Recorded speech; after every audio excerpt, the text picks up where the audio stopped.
everybody, welcome back. It's Zach. I'm Skyline Shore, and this is going to be my first impression on Path of Exile.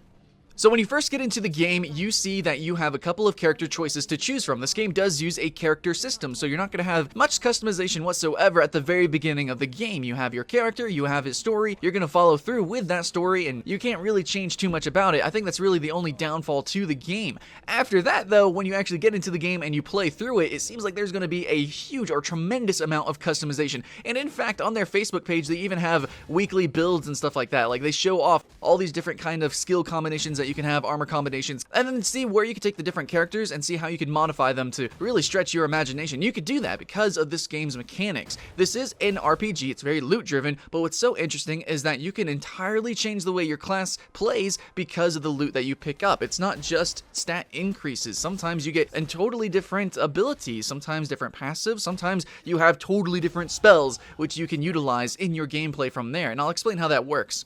As you level up, you have something like a sphere grid type of system for Final Fantasy X. It's this huge talent tree or grid system. It's absolutely mind-boggling how much customization you have with just this.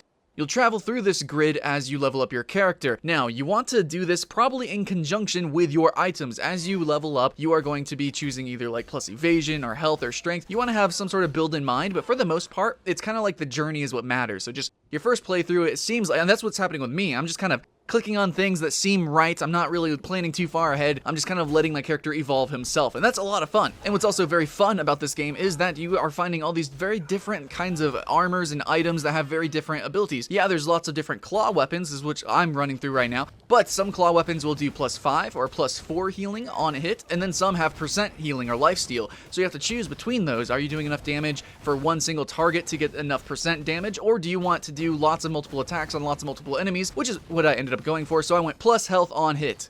But in conjunction with those stats that you get with those items, and then also with your sphere grid kind of system, you also have this very materia-esque system where you socket gems into your armors, which then have different colored slots, and you get totally different abilities because of this. So sometimes a weapon or armor piece might have better stats overall, and you might want to use it, but in the end you're going to choose for something else because it has a better color combination, and you can use the spells that you want to use. Now, at fault for this, whenever you play the game, the controls are going to seem a little bit awkward. Trying to figure out where you need to socket your gems in order to have the best, most effective playstyle.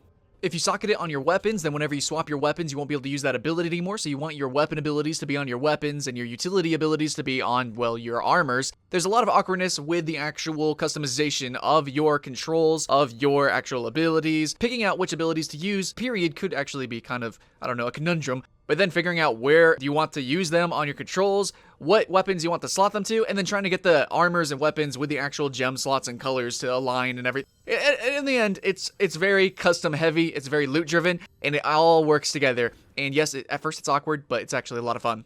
All in all, there's a lot of thought that has to go into building your character, and that's pretty much what the point of the game is so far. At least that's what I'm experiencing. First impressions, the game looks great, guys. It plays great. I really like the voice acting. I think the voice acting really carries this game. There's so much story and lore, and the setting is very interesting too. I think, yes, it kind of has like this Dark Soulsian, dark mystery going on with its setting and aesthetic, but what really brings all that together is the characters, and you don't really get to play with them too much. You don't get to play with any NPC character really at all, but the voice acting is just really good. And I think more of a credit, it's really less the voice acting, and it's more the writing. The writing of this game is just phenomenal. Even if you're just reading the text, if you're listening to the voice acting, whatever you're doing, the writing, and I guess the world building of this game is fantastic.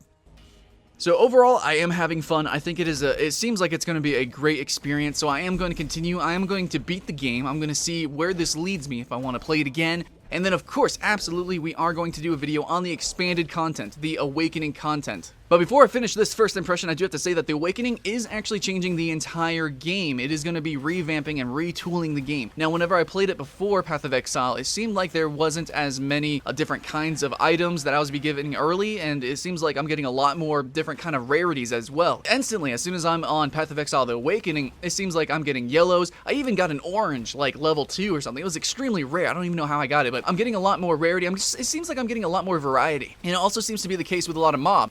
Which is the whole point of Path of Exile, guys. If I didn't make it clear enough that I spent like 5 minutes talking about the customization, the skill builds, all that. That's what Path of Exile is about. It's loot driven, so I'm glad that they're giving us variety from the get-go. But yeah, first impressions, I'm glad that I came back to it, and I think I am going to finish it this time. And hopefully, you guys stay tuned for that whenever I make videos on that. Please come back, Attack.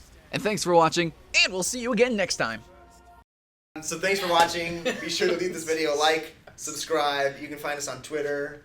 _ Mark McDonald, NWC No one wants to hear that shit. No, they want to hear it. This is the first time they've made it all. Maybe they do. No one wants to hear it. Everyone's like, oh, that was a really cool video. And then at the end, they're like, don't forget to subscribe. And everyone's like, oh, come on. I tweet essentially to an open, empty room.